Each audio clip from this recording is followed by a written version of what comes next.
Into the CHGO White Sox podcast, coming to you live from Studio A of our CHGO offices here in the West Loop of Chicago. I'm your host, Sean Anderson, alongside me the full CHGO White Sox crew. That's Vinnie Duber, our CHGO White Sox beat writer. You could read his latest piece up at ALLCITY.com, where he talks about our headliner, Colson Montgomery. So you can dive into that, and we're going to be exploring basically Vinny's brain on what he was thinking when he was writing this 7-minute read on allchgo.com. Crack it right open and take a look inside. Bring a flashlight. If we're only blessed enough, follow him at Vinnie Duber. The man in the middle is Herb Lawrence. Hello. You can follow him at Ecknerwall23. He's our CHGO White Sox community leader. Make sure you're hitting that thumbs up button and hitting subscribe to the CHGO Sports YouTube channel. And if maybe I'm being a little bit too greedy here, why don't you tell your friend, your sibling, right, your neighbor? Shout across the alley to your neighbor. Right, one person. Hey, Dave, we're both taking out the garbage. You heard of CHGO? Yes, maybe Dave has. I have. I don't know. Tell your sons and call your sons and your daughters. There you go. So, I don't know. We'd appreciate it. Thank you very much. Anyways, we're going to be talking about Colson Montgomery today, and then we'll be talking about some awards. Maybe this is too bold of me, maybe we'll be talking about Colson Montgomery in this section in 2024. Ooh, you think Award Week 2024 has something for Colson? Maybe. I mean, it's very interesting whenever a player is playing shortstop, so it's just in general? It's exciting, yeah. There's 30 of them every day. They're so exciting, right? I mean, they're so athletic, right? And maybe they'll be a shortstop, but there's flexibility for him to be a left fielder, right fielder, a center fielder. The opportunities are endless. They're the most athletic player on the field usually, unless Ronald Acuna Jr. is on the team. But anyways, the one thing that I will bring up, just talking about White Sox shortstops before we get into Colson Montgomery, this is from Russell Dorsey. Sources free agent infielder Tim Anderson is open to playing either shortstop or second base. The flexibility could open up a few more potential landing spots for the former batting champ as teams have inquired. Anderson played well at second base for Team USA in the World Baseball Classic and has spoken about his willingness to move. What was that, 3-4 games? World Baseball Classic, yeah. Something like that. Yeah, it was a short sample size. And he didn't even start every game. No, not at all. He played all right. I don't think he played ass-kickingly great in those games. He held his own, not enough for people like, all right, he can play second base. I'd have to imagine, because obviously national stage, right? I could understand where fans who didn't watch the White Sox of other teams were like, "Oh, didn't he play second base during the WBC?" That's fine. I would have to imagine that a head of a baseball operations department would be doing a little bit of a deeper dive and not necessarily jumping to the conclusion right away that 4 or 5 games over the course of an entire career, exhibition games at that, would cause you reason to go, all right, sign him right up. You spent all that time at Guaranteed Rate Field and forgot his 2 games with the White Sox. Not even 2 full games, I don't believe. 18 innings. Okay, so 2 full games. Unless maybe one of those was a 10-inning game. And he got Unlikely. taken out in the 8th inning. Or maybe he played like 3 innings, and then it was like a 17-inning game. I mean, the math is... That wasn't the case. I was just wrong. It's okay. All right. But yeah, no appearances at second base even down in Kannapolis. So it was truly... 2023 was the year of second base for Tim Anderson. I don't mean this in a disrespectful way because I love Tim Anderson. If Tim Anderson was a part of the White Sox in 2024, I'd be over the moon because... hopefully he'd bounce back and we'd be able to root for a guy that's been great for the White Sox for a very long time. But it seems a little desperate. I mean, like the market just opened.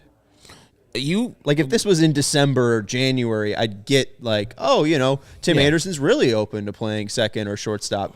I mean, no one's signed yet. Listen, you're looking for a job, right? Yeah. And I mean, I don't think you can say I'm not doing this, I'm not doing that, especially coming off the year that he just came off. Yeah. And if you can go ahead and get yourself, I mean, I think he's going to get a slam dunk starting shortstop gig, to be perfectly honest with you, but you don't know what the future holds. And if maybe he doesn't want to get to December or January. And also you're going out to teams and teams are saying, well, we'll sign you to play second base because that's a position it's not usually very great offensively. We'd love to have you in our lineup. We got a shortstop, but we'd love to have you in our lineup as a second baseman. You never want to close any doors when you're searching for a job. I mean, the other day we were just talking about Tim maybe in January opening up the second base possibilities and maybe coming back to the White Sox. Why not do it now? Have your agent work on your behalf and say, I'm open for business, guys. I'm not stuck on shortstop. And I think he told you guys, the Assembled Media, before he left the White Sox that he was open to playing second base if it was with them or if it was with another team. So it's good to put that word out and make sure people know that you're not hesitant. And maybe there was a thing out there before this World Baseball Classic happened last year where people were like, he doesn't want to move to second base. I could have that feeling in my head. I could have swore it was out there in the atmosphere that it was known that Tim did not want to move to second base. And so now he's just clearing up that confusion for anybody who had that same thought as I did, that, hey, I'm good for both of those positions, even though I haven't played second base necessarily at the major league level for any extended period of time. I'm good for it. So, like you said in Russ's tweet, it opens up his possibilities of teams that could sign him. And I think, yes, it might be desperate because he doesn't want to get to January or February and be looking for that one person at 2 a.m. It's like, oh, let's take her home type of thing. He wants to get that team that wants to have him on the team, and he wants to have the options open for those teams to know that he's good for anything. Sorry, Joe Adele, you are no longer going to be an Angel because you can't wear 7. Because Tim Anderson's coming to play second base and wearing number 7. Make it happen. I mean, that's what's going to make Mike Trout a World Series champion, is Tim Anderson playing second base for that team. Did you see what Troy Percival did to that poor pitching staff? What? He walked in, saw all the iPads and stuff, and spoke up. Spoke up as a Hall of Famer and got... Not a Hall of Famer. Oh, Angels Hall of Famer? Oh, an Angels okay. Hall of Famer. Sorry. You're right. Not a real Hall of Famer. But... he spoke up and was like, this is the wrong way to be doing it. We can't be doing it this way, really being an old-time baseball guy. Does he work for the team? Mm-hmm. Oh, okay. I couldn't tell you. Or he was just voicing his opinion. He was just voicing his opinion. Okay. And he got 2 guys fired. And one of those guys just got hired by the Rays to be their director of pitching. He got 2 guys fired? Yeah. Troy Percival? Troy Percival. For how? What power does he have? Because he spoke up as an Angels Hall of Famer. Is one of these people who got fired is on the White Sox now too? No, one of them's Dylan Axelrod. Oh my God, former White Sox great Dylan Axelrod. So I mean, he would fit in. Wait a second. Former Matt Wise. Wait a second. Troy Percival, who does not work for the Angels, just used to play for them, walked into the Angels clubhouse one day because he was just in town, said, "This is not how we would have done things when I pitched 20 years ago." And someone listened to him and started firing people? Shout out to Sam Blum of The Athletic. I guess I now have to read his piece. Early this fall, during minor league instructional camp, the Angels invited one of the most decorated pitchers in franchise history to help work with their up-and-coming prospects. Okay, so he was there in some capacity at least. He wasn't a fan of what he saw. Well, Troy Percival. It says Troy Percival, but I was trying to, he wasn't frustrated with the pitchers or how they were throwing. Rather, Percival told The Athletic his reaction stemmed from how technology was being used by people in player development. Quote, "I'm not one that's big on using the iPads," said Percival, who spent 6 years as a head coach at UC Riverside. Continued, quote, "I don't know how do you do that? Like it's like I'm not big on the iPads," and then it's kind of a close quote there. How do I Anyways, how do you read that aloud? The quote continues. I understand it. I had to understand it through college coaching. I just feel like we have to coach with eyes that can see things and put their hands on people and fix them. It's really difficult to look at an iPad and think it can make the adjustments that it needs to make. Percival said he did not call on anyone to get fired and merely shared his observation and opinions with Angels farm director Joey, Polish last name, Prebinski? That's good enough. Prebinski? Jay. Yes. But those words seem to carry weight as Buddy Carlisle, who is now a part of the Rays pitching staff, he was their pitching coordinator. He got fired. And pitching performance coordinator Dylan Axelrod now, did this maybe just have something to do with the Angels pitching not being very good also?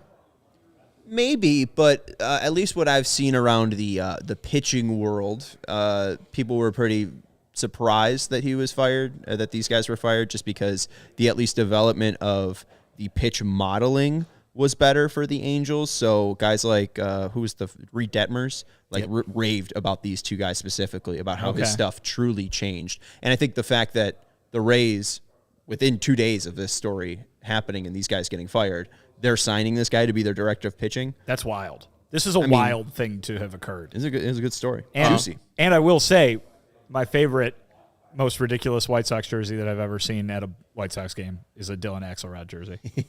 You're going to see another one. He's coming back. They're going to hire him. He's got Major League experience. 5 years at UC Riverside. Troy Percival, not good. 111 and 177. So maybe they should have used iPads a little bit more at UC Riverside. No. The Highlanders.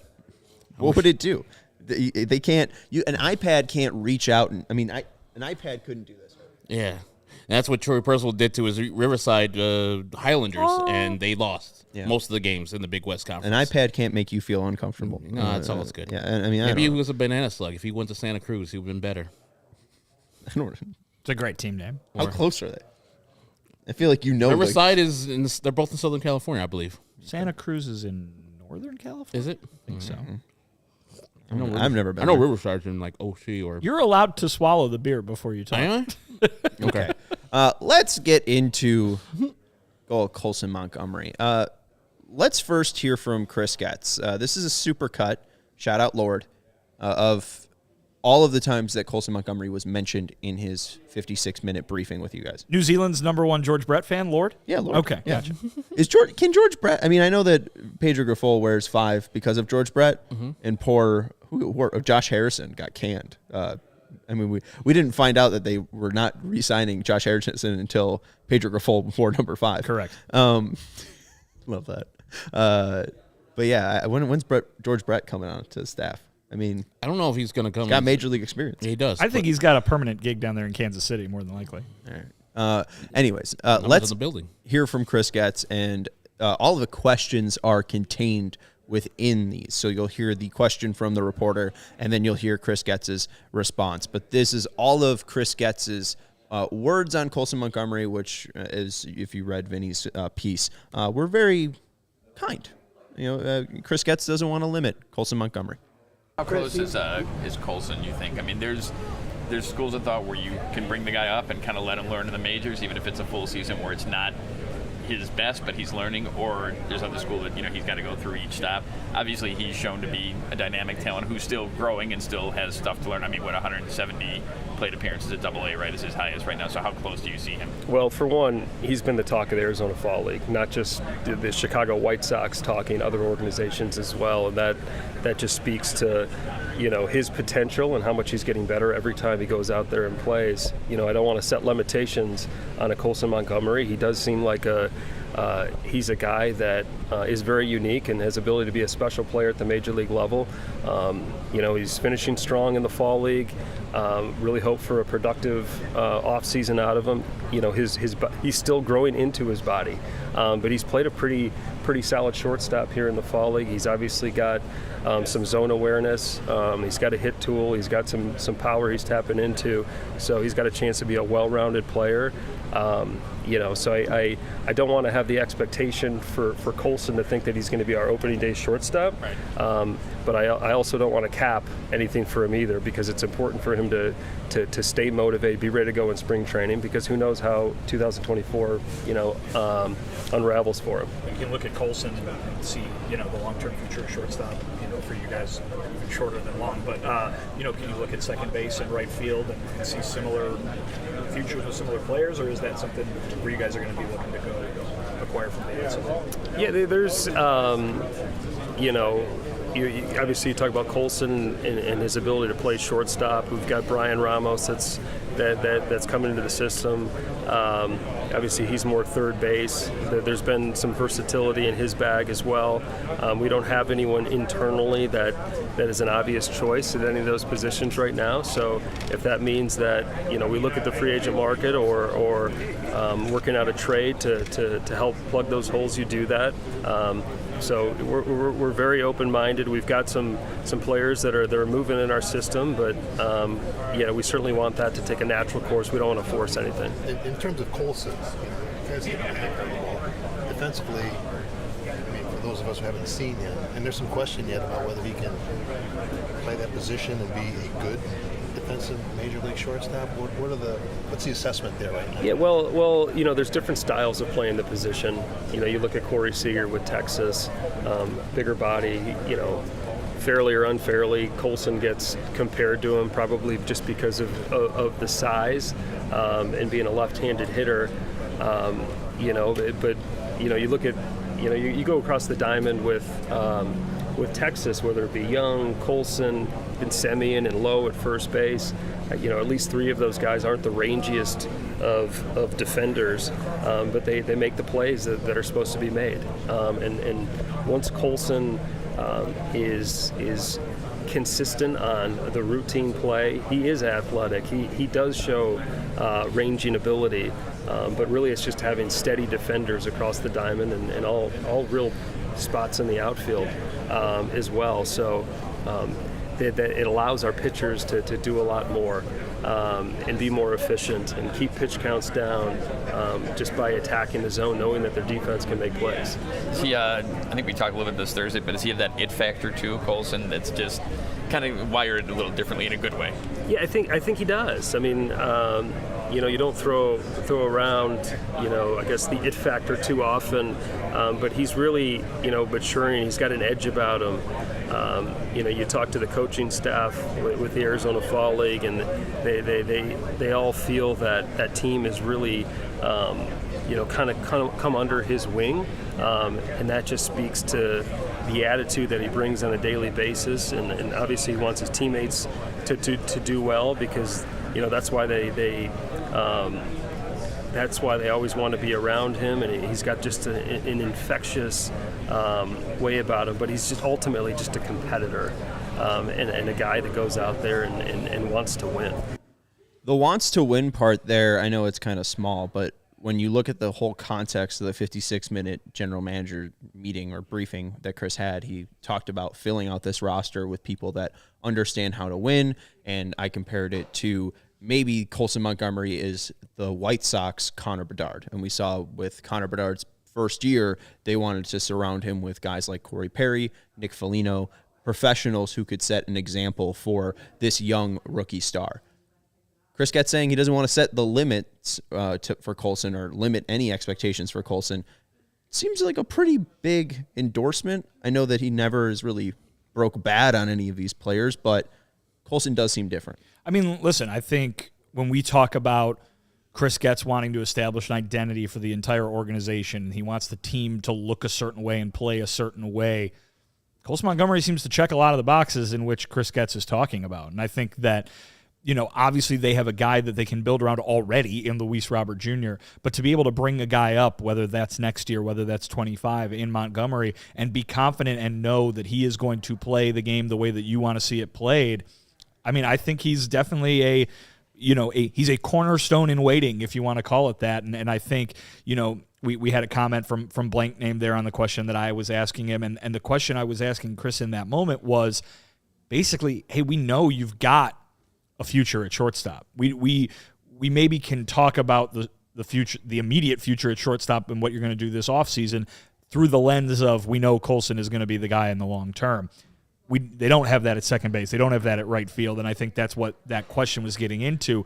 But just the idea that this guy has not played above Double-A, and we can basically write in shortstop for however many years down the road you want to say it.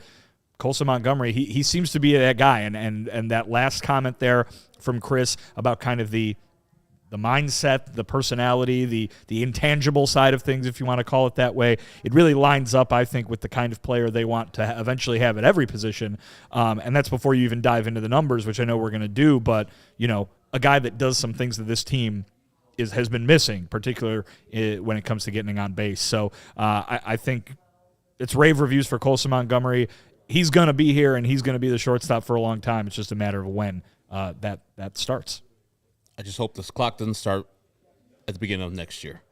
Even if he dominates down there in Arizona at the beginning of March, I think there's plenty of time to have him develop a little bit more. And in Vinnie's article, and as Chris has stated, he more than likely will be starting at AAA when he does, start his baseball season, unless he wins the job outright for the major leagues. But I would want him to do that and do it for multiple reasons, mainly because he needs to be ready for the major league seasons ahead of him, as he's going to be the shortstop of the future.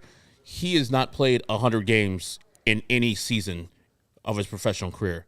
This is a problem. You need to get ready for the season, and as we learned from Andrew Vaughn, you run into a wall after a while if you haven't played enough games, because it's a slog. It's a long-ass thing. Even veterans get tired out, and so that this year should be a year of him getting his legs, his mind, his body right for 150-plus games. And if he can get that, I'm good for him coming up late in the year, August, September. But other than that, yeah, I think he should be spending majority of his time in the minor leagues this next year. Everything you said there makes sense, Herb, and certainly to have that opinion is common sense, right? Mm-hmm. Guy hasn't played a lot. Last year, injured. Yeah. I don't think he even played, 70 games last year. So, I understand that aspect of it. But let's remember here, Josh Barfield came in, and in his conversation with us when he took the job in September as the new assistant general manager after being the farm director over in Arizona, was, hey, all these guys have a different path, and all these guys have a different, prescription that we need to be able to fill for them. Is it cowbell? Well, that's for everybody. But the idea that you would go in with a blanket attitude toward every single prospect is not a good idea, because all these guys are on their own track, and they're different. They have different skill sets, different things that they need to work on. He brought up Corbin Carroll, who obviously just ran away with the Rookie of the Year award, unanimous pick in the National League. Not saying that Colson or anybody else that comes up should be expected to do as good as Corbin Carroll, but Corbin Carroll played fewer minor league games than Colson Montgomery already has. And so it goes to show that there are guys that might just be ready to go. And I'm not saying Colson is one of them. He played a very small handful of games in AA, hasn't played anything in AAA, as you mentioned. It would make sense that you would want to see somebody completely mastering every level before making those calls, though. In that small sample size in AA last year, his on-base percentage was 400. So that's pretty good. But, I think the chances of him starting in AAA are probably greater than the chances of him being on the opening day roster, and that's just fine because the White Sox are in no position to need to rush anybody, coming off of the 101 losses. But it is important to remember that just because you see a guy move up or not move up at a certain time doesn't mean that the organization is doing it wrong. They might be doing what's right for that one player. Yeah, and I get Josh's point, and I applaud him using a different technique for all the players, treating them as the individuals that they are, because it is an individual sport play within a team concept. But Corbin Carroll, in the 1 year he did play in the for an extended period of time, played, I think, 125-plus games and did the same numbers he pretty much did in the major league. So he put up real-ass numbers. I haven't yet to see that from Colson, and that's not because of him not being good. Like you said, he walked, I think in the article you said, 60? 50, wasn't it 56, 56? I think yeah. He had the exact same amount of walks as strikeouts last year. Yeah, so he gets on base, and that's a good tool that the White Sox definitely need. But I would like to see that repeated for a longer period of time. And yeah, bringing up Corbin Carroll, I get it, because it's great success for him, and that's one of the reasons maybe he's got the job, because of that guy in particular. But that is a tough comparison. It's a tough one, because that man is way up there that I would want over Luis Robert. One of the only players in the league that I would want over Luis Robert. But I get it. Yeah, that guy was excellent in his minor league season that he did have last year. And we have been blessed for the first time with a Duke Super Chat. So shout out to the Duke. $20. Appreciate the Duke. We've arrived. Oh, Lawrence is getting up to give you want to come say hi, I guess? I don't know. You're coming over here. Lawrence is wandering clicked on on set. CHGO to watch the Bears pod I missed earlier. Happened upon you guys. Gave you a like, and here's a super. You poor White Sox fans. Hashtag sell the team, Jerry. I appreciate that. And we're at Joe Creedy likes already. Thank which you, is Duke. We appreciate. Sarah, have we given you a shout out yet? No. You didn't give yourself a shout out, Sean. I didn't? No. Who's hosting this show? First Who's off, producing the show? exactly. We got it. Producers are more important. Herb and I know this. Sarah's producing our show. Hi. Hello. And I'm Sean. You can follow me at Sean_W_Anderson. But mainly the Duke. We appreciate the Duke. And I would love to see the selling of the team. We've been talking with Kevin Kaduk recently, and he's brought up the fact of human life. There's a beginning and an end. And I do feel like Jerry's going to be like a Virginia McCaskey. I do feel like this man is like, you're a nerd, Thanos, right? He's like, unbeatable or whatever. I don't know. Well, and Thanos died, though, Sean. But everyone, I mean. Twice. Again, there's a whole, oh boy. But yes, and if you're watching the 108 and checking out B-Flow's Twitter, he brings up a good point. Like, he's an accountant, so he's doing nerd stuff. He's like, why would he sell the team? He would get all these capital gains taxes, et cetera, et cetera. I'm like, come on, nerd. Stop talking over our head with all your accountant talk. But it does make sense. He's not going to sell the team, but I appreciate your super chat, Duke, for multiple reasons. But B-Flow brings up a good point. Cost effective for him to keep the team. Well, and also too, it seems that they are going to be stepping away from NBC Sports Chicago soon and creating their own broadcast network. Get your money. And likely it will be some amalgamation of stadium because Jerry already owns that.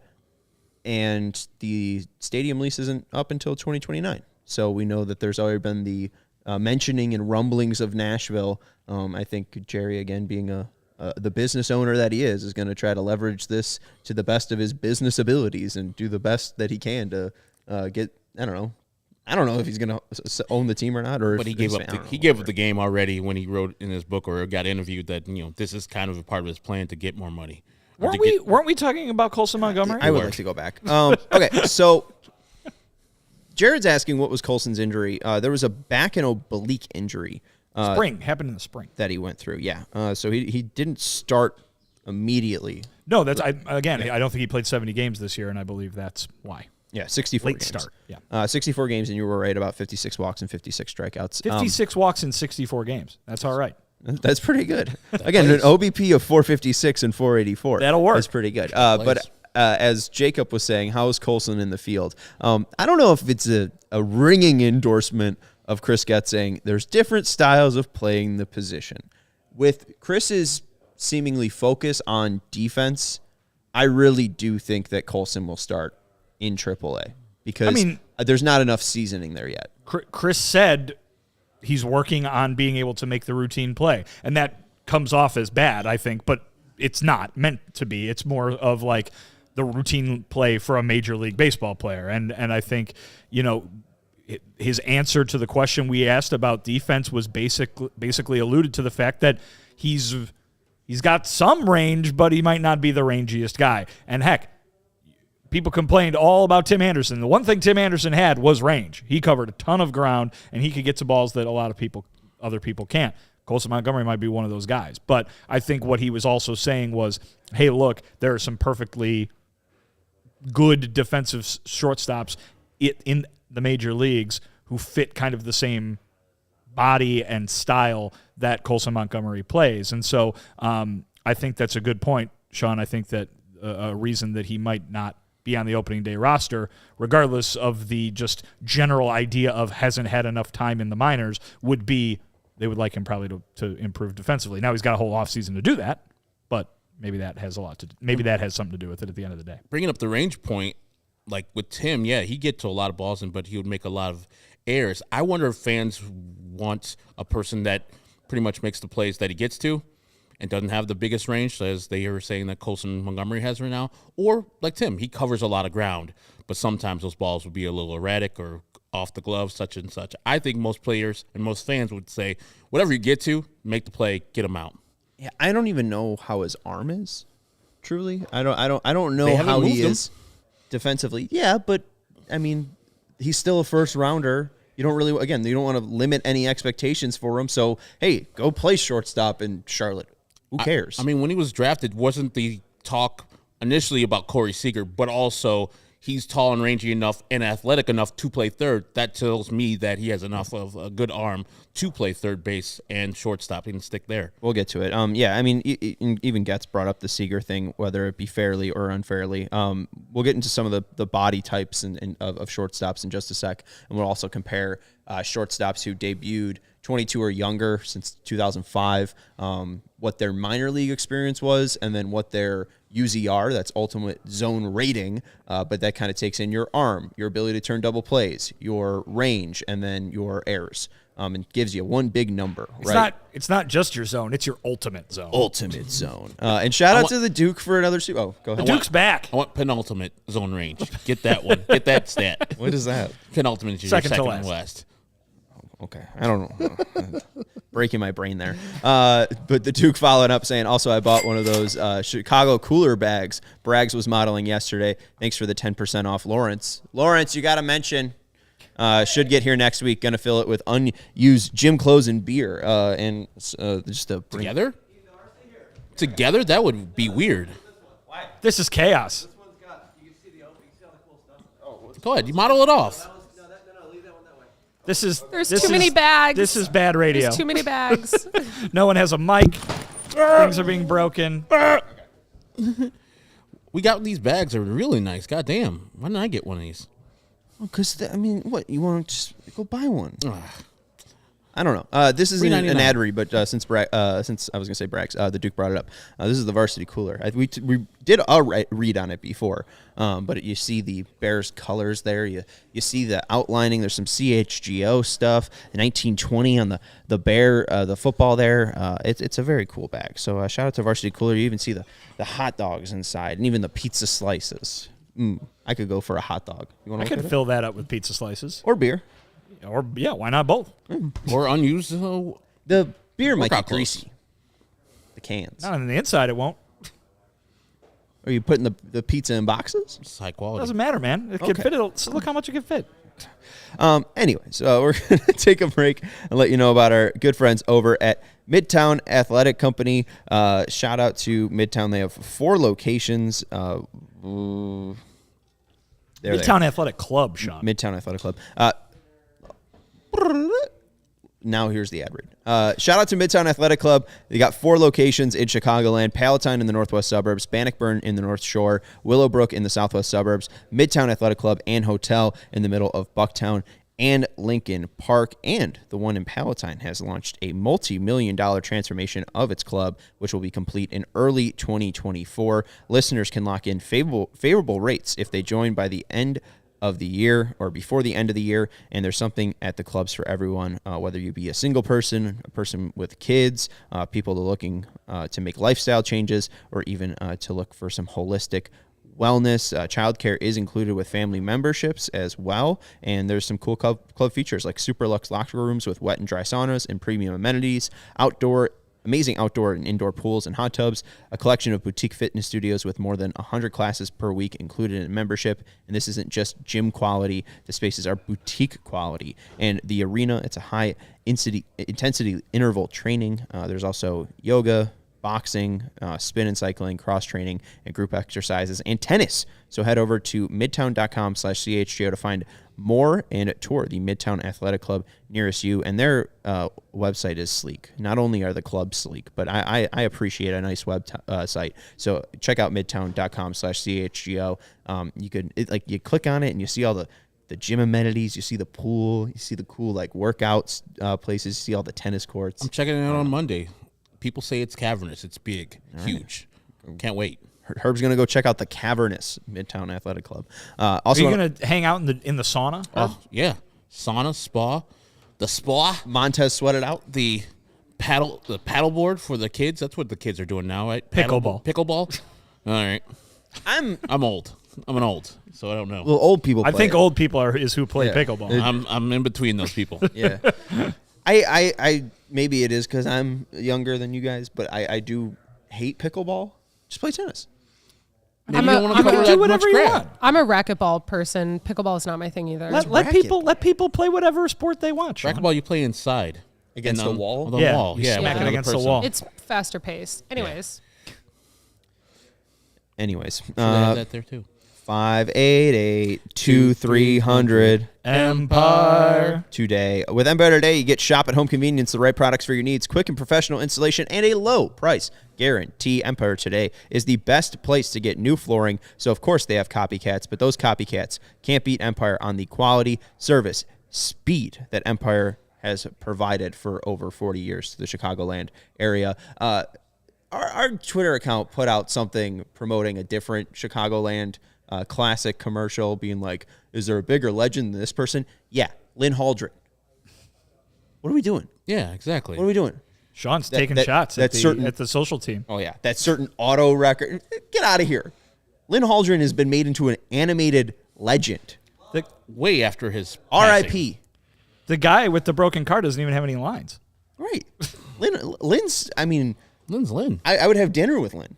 Obviously, again, he's passed on, but I mean, Empire is an empire in the Chicagoland area. Again, they are not beat on their quality, service, and speed, and they try to make it easy for you. They want to help you find what you need, not overwhelm you with thousands of choices and substitute. And their virtual floor designer is a great way to see how new floors will look in any space. It's easy, just snap a picture and instantly see how new floors will look in your room. Shopping at floors at a big box store can be frustrating. Empire makes it easier for you. You might want to talk to somebody who was working in plumbing yesterday. Flooring is all Empire Today does. They live and breathe flooring, so you can be confident you're getting honest and upfront advice. So schedule a free in-home estimate today, and all listeners can receive a $350 off discount when they use promo code CHGO. Restrictions apply. See empiretoday.com/CHGO for details. Again, all listeners can receive a $350 off discount when they use promo code CHGO. Head to empiretoday.com/CHGO for details. Okay, so getting into Colson's defense, because the bat's intriguing. He hits well. He's a lefty. Okay, now you could sell me on the bat being major league ready. But if he's playing shortstop, if Chris Getz is being so high about wanting to be a place where pitchers want to come pitch, you should have somebody who could play shortstop. And I understand that Chris is saying, he has to get to that place where he's making those routine plays. But I don't know if it's going to happen in just spring training. We saw Oscar Colas fool us, and we thought that he was going to be a defensive wizard. Okay. So Colson. I'll give more background. No, I understand. I'm just saying you played the clip too. I mean, Chris said two things at once, basically, where he said, hey, it's absolutely, we don't want to limit Colson. We don't want to put a cap on what he can and might be come opening day. He also said, we don't want to put the expectation on him that he has to be the opening day shortstop. And so those two things are both important to remember at the same time. It's not necessarily that Colson Montgomery is the guy who's going to end up with the best chance to be the opening day shortstop. It's that, wow, Colson Montgomery's been pretty good. Maybe this could be the opening day shortstop. Maybe. So Colson's played 186 games and has had 125 plate appearances in the minor league. He's also obviously had some fall league experience. I think some summer league experience as well. The NBA summer league? No, I don't. Different summer league. So he's had some more experience in that 825 plate appearance, but at least minor league experience, 825. But at least talking specifically about his defense, Eric Longerhagen, it's a very tough name, from Fangraphs, has wrote about Colson's defense twice, and I'll share that with you now. Because the White Sox had so many good prospects in Birmingham towards the end of the season, Project Birmingham, yes, it was extremely efficient to source scouts and conduct film study from that time period. Montgomery did not look good at shortstop during that stretch, falling short of the position's high bar in most facets: range, hands, arm strength. It's possible he was gassed at that point, but his late 2021 and early 2022 backfield defense look was similar, and it's rare for shortstops to be this size. He projects to third base where the offensive bar is much higher. Then, this is most recently from September, he was looking at Jackson Holliday and certain other shortstops, how they played defensively. This is on Colson Montgomery. White Sox prospect, Colson Montgomery, is a pretty firm and clear no at shortstop. Though I suppose you could argue he looks the way he does because he spent most of 2023 on the shelf with oblique and back issues, which still may be impacting his mobility. Most of what Montgomery is doing on defense happens too slowly, and runners end up safe on otherwise routine plays. His hands and range are both comfortably below average, and 21-year-olds this size rarely stick it short. He obviously is a great prospect because of his bat, but the notion that Montgomery is the second coming of Corey Seager in all respects is false. There you go. So that doesn't sound great. I mean, falling short of Corey Seager was everybody pretty much. Yeah, but I got it. I get it. Yes, not great. Yeah, that doesn't sound like a good recipe for a shortstop that's going to be taken over. And they already got a third baseman for next year, so. Whew. And maybe more time, more comfortability playing the position, and health. At a higher level at AAA, and better health, hopefully, knock on wood, would lead to better defensive play where those routine plays are made. And maybe if Colson's doing this comfortably by June or July, hey, the bats could help us. Why not call him up, and maybe he could play second, maybe he could play third, maybe he could play shortstop. It doesn't seem like he has to play shortstop for the White Sox. They'd probably like him to. Yeah, I mean, the idea is that he is currently a shortstop, and I think maybe if you move him, you've cast the die, right? And so is he going to improve if you move him to third base for the start of AAA, right? And it's like, all right, we want you to be a third baseman when you come to the majors, and that's where you're going to be. And then all of a sudden, you need to move him to shortstop. Can he play shortstop because he just spent a year not playing shortstop? You know what I mean? Like right now, he is a shortstop, and I think you can pencil him in to be a shortstop in the future until something else happens. That's not a rave review, and you would have to imagine the White Sox are seeing the same thing, right? And so we heard the comments from Chris Getz that were not, glowing over the moon. This guy's ready to be a major league shortstop defensively. And then on top of all of that, you've got Chris Getz hammering home how his top number one of nothing is more important than the priority of making this team better defensively. I don't think he would go throw out a guy who is not capable of playing a major league caliber defense at shortstop just because. It honestly seems to me that when he's even talking about sacrificing some offensive capabilities to get better defensively, it sure seems like he is going to do what is best to for the White Sox from a defensive standpoint. And if those reviews from the Fangraphs guy are what Colson Montgomery is currently, then I don't think Chris Getz is going to go put him at shortstop. It just, like I said, just because. Yeah. On the 20 to 80 scale, they list Colson as a 35 fielder, which would be below average. The future value would be 55, would just be above average. So maybe please make it 0 to 100. It makes so much sense.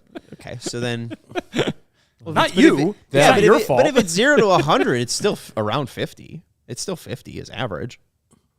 Right. Yeah, but it would make more sense. Like, why are we starting at a number that's so high as 20? Just go to 0. Oh, guys. 0 to 50 would even make more sense. So that future value might change after more viewing of the prospect. So maybe in 2024, the future value is like 45 for Colson, but the bat seemingly is getting rave reviews. But to go to the stats of rookies who are 22 or younger who played specifically shortstop, 90% or more of their games at shortstop. Colson, hey, maybe he plays third base because, Yohan Moncada's in right field and Paul DeYoung is at shortstop, right? Maybe Colson gets a whack at it. But mostly he's going to be playing shortstop. Tim in 2023 had a UZR of negative 4.7. And again, UZR combines your arm, your ability to turn double plays, your range, and your ability or inability to make errors. All-encompassing defensive statistic. Right, and gives you a rating for it. So Tim, a negative rating, that sounds bad. 0 would be average, right, and he was nearly negative 5, which sounds bad. Horrible, yeah.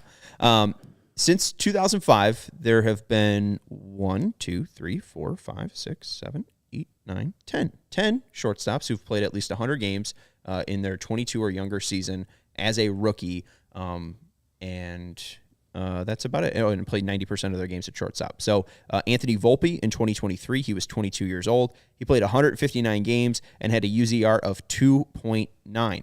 In the minor leagues, he played 275 games and had over 1,000 plate appearances. Again, Colson hasn't played over 200 games in the minors, 186, and has 825 plate appearances. Ezekiel Tovar in 2023, he was 21 years old as a rookie. He played 153 games and had a UZR of 2.4.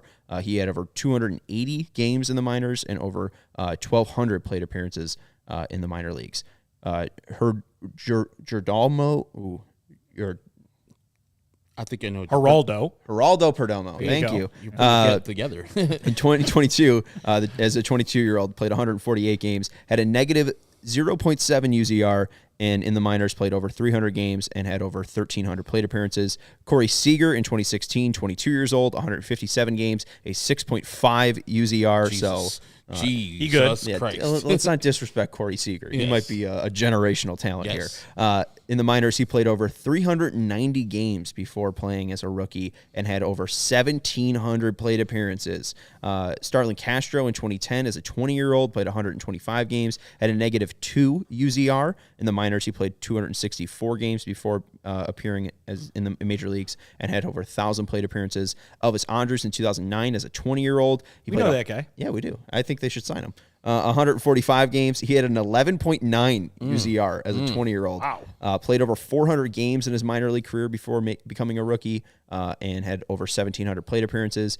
Everett Cabrera in 2009 as a 22-year-old, 103 games, a 1.1 UZR. Played over 200 games in the minors and 984 plate appearances, more than Colson. Troy Tulowitzki in 2007, 22 years old, 155 games, a 15.7 UZR. In the minors, he played 126 games and had 590 plate appearances. The exception, but also was a college player.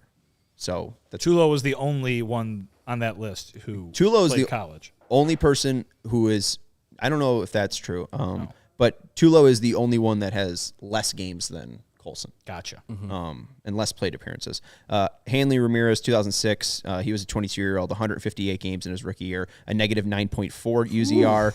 But Hanley's bat, I mean, that was a thing. I mean, Kept him in the lineup. Even then he played left field. 400 games in the minors, 1,700 plate appearances, and those are exact numbers. And then J.J. Hardy, 2005, 22 years old, 124 games, 4.1 UZR, over 300 games in the minors, and over 1,200 plate appearances. So what I'm trying to say is it does seem like Colson's a bat-first shortstop, and the only guys that really compare to him, at least experience level, are Everett Cabrera and Troy Tulowitzki, who both played less than 1,000 games in the minors before making their appearance, and both of those guys were plus defenders.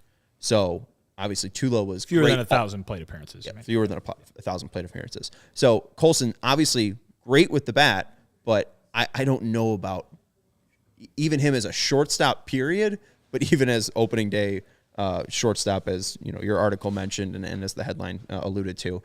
I think it's a bit of a stretch here.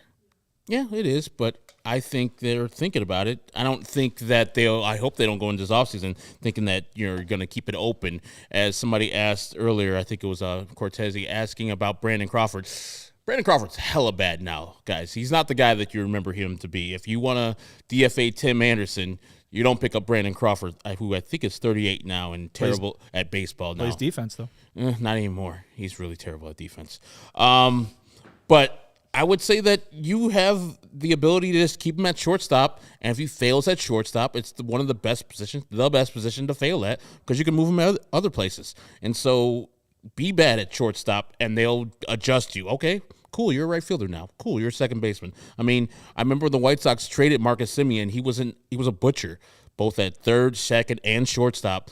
He was a butcher when he got to Oakland, and eventually Ron Washington and other people helped him out to be a better fielder out there, and now he's winning Gold Gloves and is staying on the field. So shortstop's the best position to be at, and if they need to move you'll move, because that bat 100% plays. We've seen this with Tim Anderson before. This was the same knock on him. His hitting tool works. His glove was terrible in the minors, and we saw that kind of coming up in the major leagues, even though he improved a little bit through his seasons and then failed later in his career. With the White Sox, at least. And remember, too, like we've been talking about all since the end of the season to this point, things can be determined by what happens from here on out, right? I mean, you don't know whether it's this offseason, whether it's next offseason, what sort of opportunities come along in terms of adding players from outside, be it as a free agent, be it via trade. We're looking at the free agent market for this year. looks pretty thin for middle infielders. That doesn't create a need for Montgomery to get here right away. Montgomery is a prospect. They don't want to rush their prospects. They want to put them up here when they're ready. I mean, heck, you saw with Oscar Colas what happened when a guy's not ready to play at the major league level. What can happen? So maybe by the time Colson Montgomery even gets to the major leagues, let's say it's opening day 2025.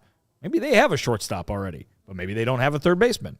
And maybe that's where it goes. Or maybe they have a third baseman, and it's like, all right, Colson, shortstop's yours. That's what you trained for. Go get him, kind of thing. Maybe they still don't have a second baseman or a right fielder. That could be the case, exactly. So there's a lot that can change. I think, though, this is absolutely not what we dealt with a year ago when Rick Hahn got up there and basically, without saying it, said Oscar Colas is going to be the right fielder when 2023 starts. This is not the case with Colson Montgomery. It's just that he's been so good in a short amount of time, particularly on offense, in the minor leagues, that question can already be raised. Ooh, is he getting close? When is he going to get here? And I still think, if I had to guess, I think he'd be up before the end of next season, but I do not think he will be the opening day anything. And just to close, because I feel like I bashed his defense a ton, that same Lager-Hagen report closes and says that Montgomery's bat, and this was before the 2023 season, might already be better than Moncada's bat. So high praise for the guy that, again, we ranked 8th or whatever on trade value rankings yesterday. Herb, do you want to take a break and let people know about Hero Bread? I do. Let's see. I started eating Hero Bread because of my dietary restrictions, but didn't want to give up my favorite foods like sandwiches, quesadillas, or wraps. And Hero Bread has been great for me, and I agree, and I know that you'll agree when you do try it out.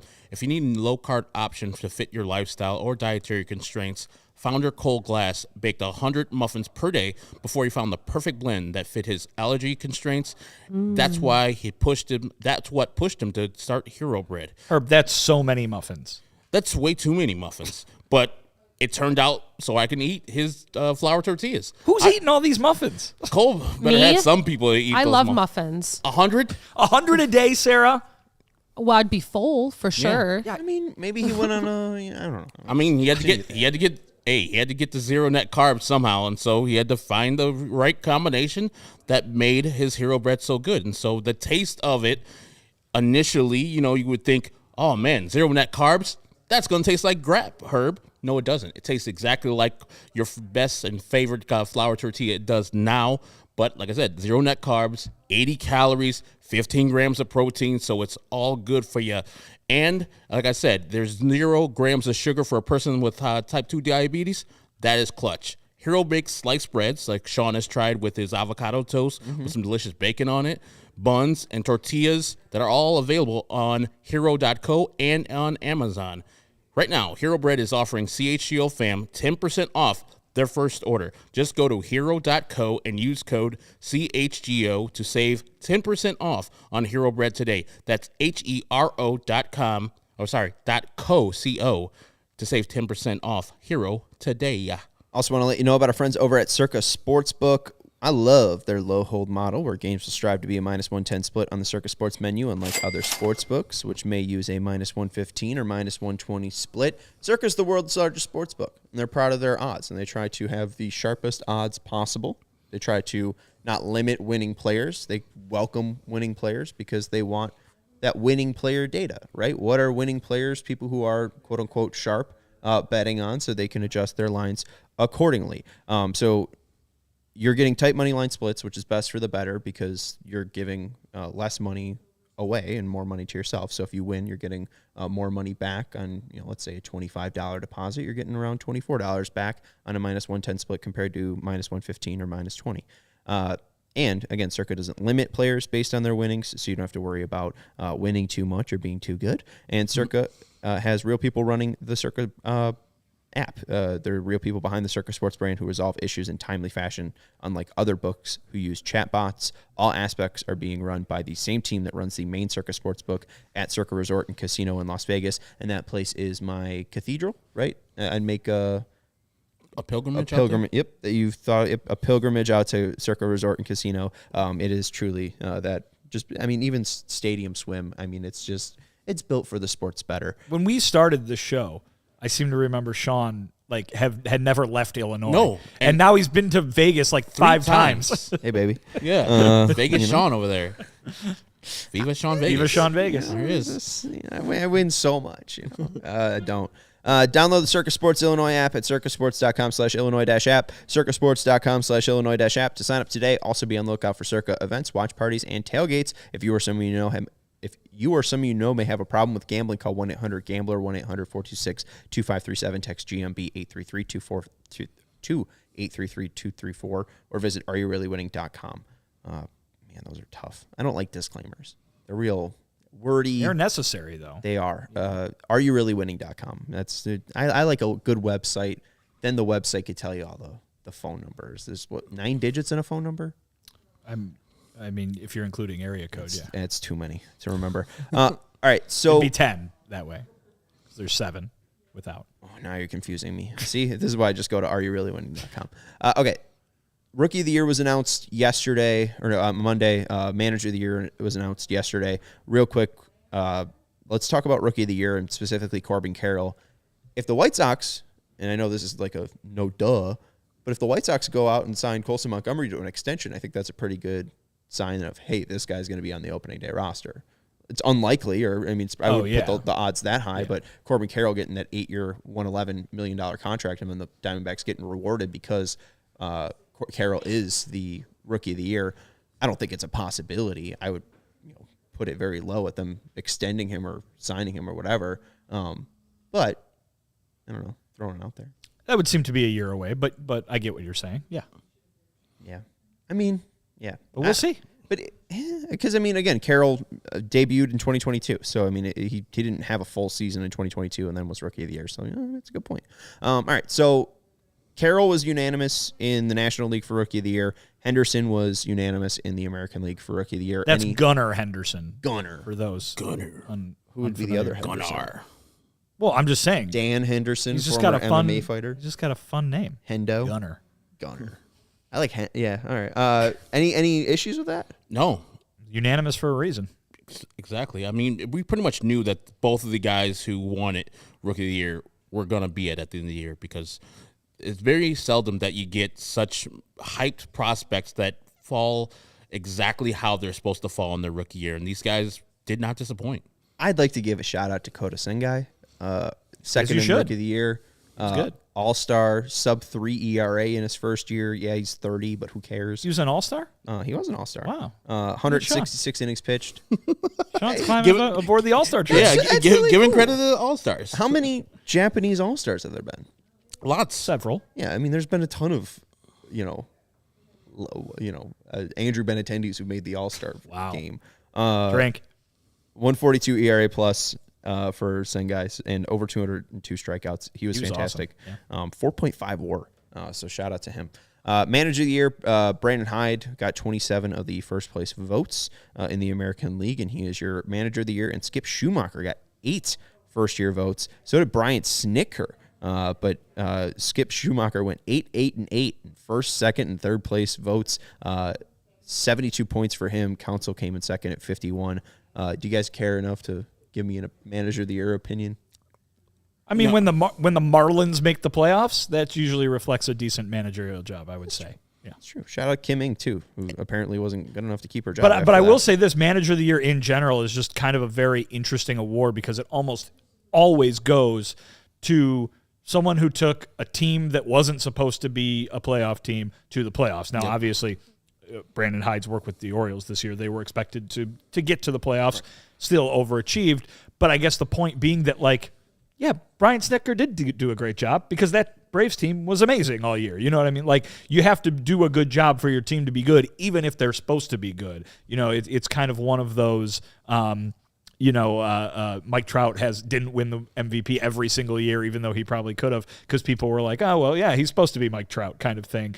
I think that you could praise managers for doing more than just exceeding expectations. Sometimes meeting expectations requires a really good managerial job also. And to speak about the Manager of the Year, there's 10 teams who have 4 all-time Managers of the Year, tied for second.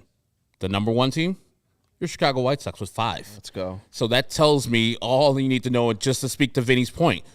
5 of these managers of the year for the White Sox, probably each of those years where the White Sox weren't supposed to compete, and they won the manager of the year. And so it's a good award for those individuals, but I don't think it speaks to the best managing job of the year. And I would also like for these voting things to be had after the playoffs end. Sure. Because those are managers. That you see all the moves that people make in the playoffs, and I get it. Not everybody can compete, so not everybody is competing, so it takes out a good pool of people who would otherwise be eligible.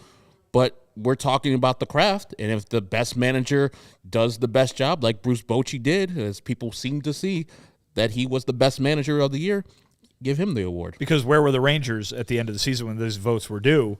Right. They basically collapsed almost all the way out of the playoffs, whereas Brandon Hyde's Orioles were the number 1 seed in the American League. I think Bruce Bochy, knowing him, is probably crying in his home right now. The fact that he didn't win AL Manager of the Year. Just holding his trophy and just holding his World Series trophy and Has just he won a sobbing. manager? I'm sure Probably going to get his agent to petition. Sure, yeah, he won won in several. 1996. Okay, that's it. At the Padres. Oh, I don't know. It's the first time he won it. He's old as hell. He could have won it a ton of times. Should have. Can you name the 5 that have won it for the White Sox? The award started in 1983. Ozzie Guillen. Ozzie in 2005. I'll say Jerry Jerry Manuel. Manuel. Jerry Manuel in 2000. Tony La Russa. Tony La Russa won the first AL Manager of the Year in 1983. He First ever. It's only been handed out since '83. Yeah. Oh, okay, good. So- Good thing I didn't guess Al Lopez then. No, Al Lopez. Gene Lamont? Gene Lamont in 1993. What are we missing? There's one more. Torborg. Yep, Jeff you Torborg go. in 1990. Who won the NL Manager of the Year in 1983? So Tony La Russa won it for the White Sox in 1983. Who won it? 1983. 83.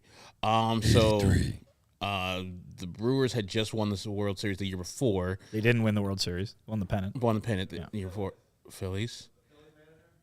No, Dallas Green. Was it Tommy Lasorda? it was Tommy Lasorda. All right. Oh, my God. There we go. So those guys, just to let you know, because again, I'm under the age of 30. Those two guys are just as old. The Tommy Lasorda, I think, is like many moons older than Tony La Russa, but those guys are the not same anymore, age in but my yes, mind. I got you. Well, yeah, guess what? Tommy Lasorda has passed. He's not with us anymore. Unfortunately, and R.I.P. Sky Point for Tommy Lasorda. Loved Carmine's here and Connie's Pizza. Every time he came to town, he'd be like, Connie's Pizza, the best in town. A lot of people disagree with that, but he would say it every time. How do you know that? Carmine's. He used to be on the Score all the time with my hosts Mike North and Doug Buffone. Jeez. All the time. I got an autograph. A Dodgers. I think I threw it away. A Dodgers. You It was. threw it away. That's rude. It was ripped. Hollywood I Herb. was one of those dumb people who wore autographs things. But he autographed my shirt because I was wearing it that day. I wasn't expecting him to autograph my shirt, and then I just continued to wear that. Like it's like a two-tone Dodgers jersey. It was a weird shirt. All right. Hell But yeah. I've met Tommy Lasorda at Connie's Pizza that day. Let's go. Connie's Pizza, the best. It's a good Tommy Lasorda. I've never heard him speak, but The I was best. gonna say, that's why you would call it a good one. And if you guys are listening and watching right now, and if you haven't heard him talk about Kurt Bavacqua, please, Tommy Lasorda, Kurt Bavacqua, put it into the Google/YouTube machine and enjoy. It is just such a good 2 to 3 minutes of laughter. and real quick, other Sean saying off topic, because I think we can go off topic real quick. Cy Young, Garrett Cole, Blake Snell should be the winners, right? There you go. No Just remember, arguments. we have Oh, another ad read, but yes. I will. Yeah. Other Sean. Oh, well, why don't you do the ad read? Let's do the ad Oh. read. I'll save this. Gonna leave other Sean hanging. Want to let you know about CDJR, our friends over at Ray Auto. Are you in the market for a new vehicle? If you are, then we have some great news for you. We are on the same team as Ray, Chrysler, Dodge, Jeep, and Ram in Fox Lake. At Ray CDJR, you'll always be able to shop one of Chicagoland's largest inventories and find unforgettable savings. And right now, during the Black Friday sales event at Ray CDJR in Fox Lake, there you can get 0% financing on select new models all month long. And that's not all.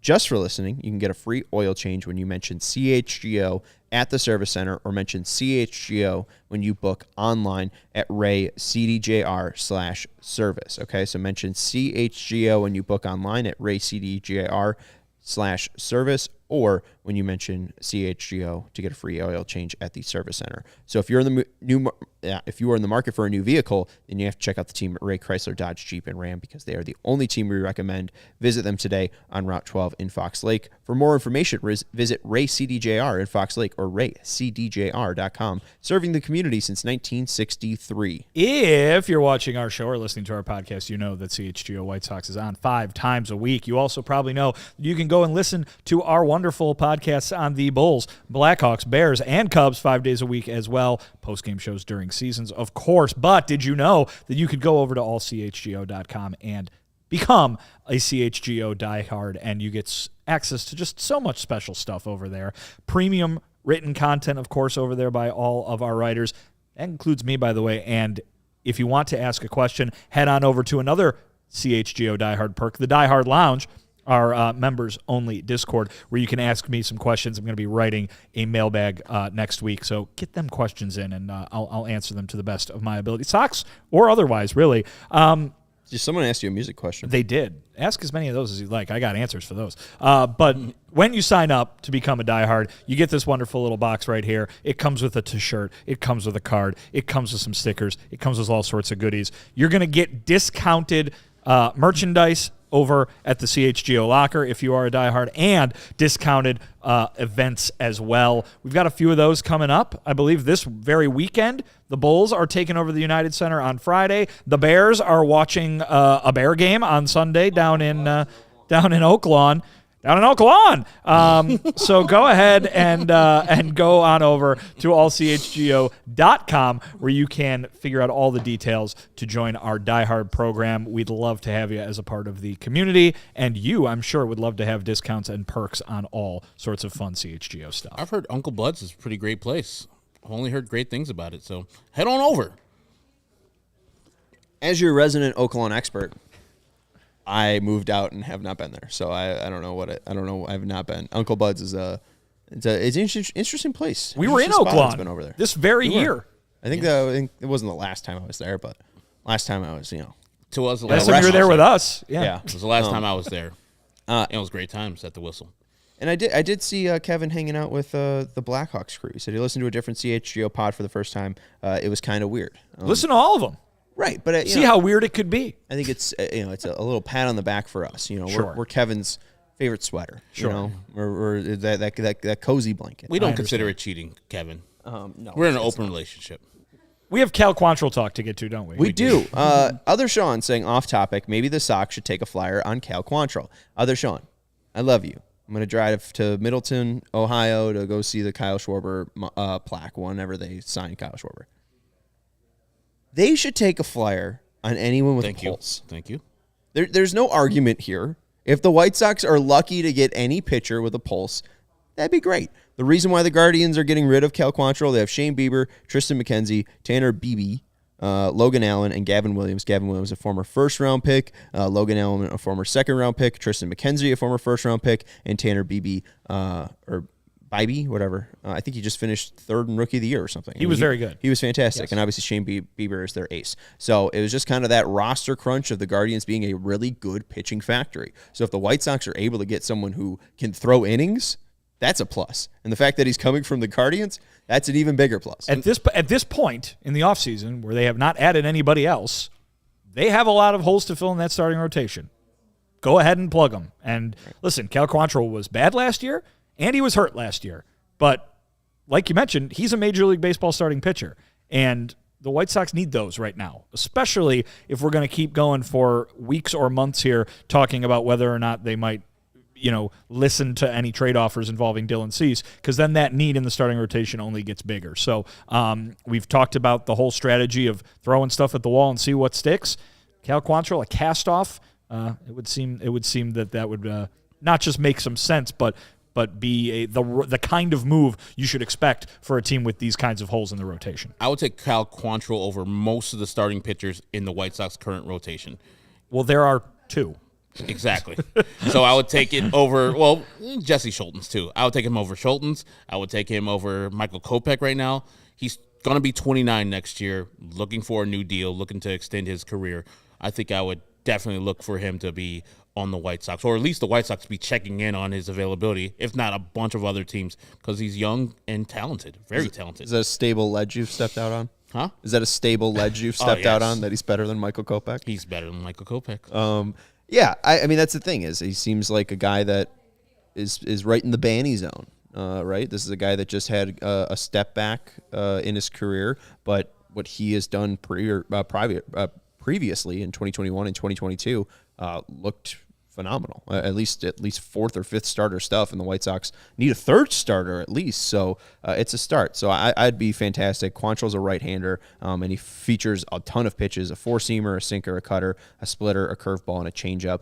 He really did seem like he had good command over all of those pitches when facing the White Sox. So we've seen him a bit over the years, and I think he'd be a fantastic add because, again, he has an arm that works, we think. Is this going to be your one-man fan section at Guaranteed Rate next year? The Banny Zone? The Banny Zone? Yeah. Honestly, yeah. Me and Chris Getz are going to buddy up, and we're going to create the Banny Zone out in 163. All of the sections are going to be open. But I like 163 because it's kind of in that corner, right? In left center field, so you kind of get the shade and like the cover. I don't know if you get shade. The Banny Zone. And the Banny Zone. bullpen's right there. And then you got Brian Bannister, who's no, wait. Actually, we should just be right over the bullpen, wherever that is. Yeah. So Brian Bannister's dad, Floyd, played in the league. We got Josh Barfield's dad, played in the league. And bring Kyle Quantrill over. Paul played in the league. That's true. Yes. And they could be in the Banny Zone. We can hang out with Jesse Barfield. We can hang out with Floyd Bannister. We can hang out with Paul Quantrill. Canada's finest. Chris Getz can come make an appearance out there in the Banny Zone. It'll be great. You don't have a dad who played in the league. Get your ass out of here. Cast and crew. It's the Banny Zone, where Major League dads are only allowed here. Anyone else on the team? No, we're done. Paul DeYoung. Oh, sorry. We got Gavin Sheets. All right, Larry. Larry can be over there, too. Larry can come out there. Yeah, so there you go. Yeah, and I think, I don't know about Paul DeYoung's dad, but he'll be here. Whit Merrifield's dad probably played, so, there you go. Wait, Sal Perez's dad, yeah, right? Somewhere.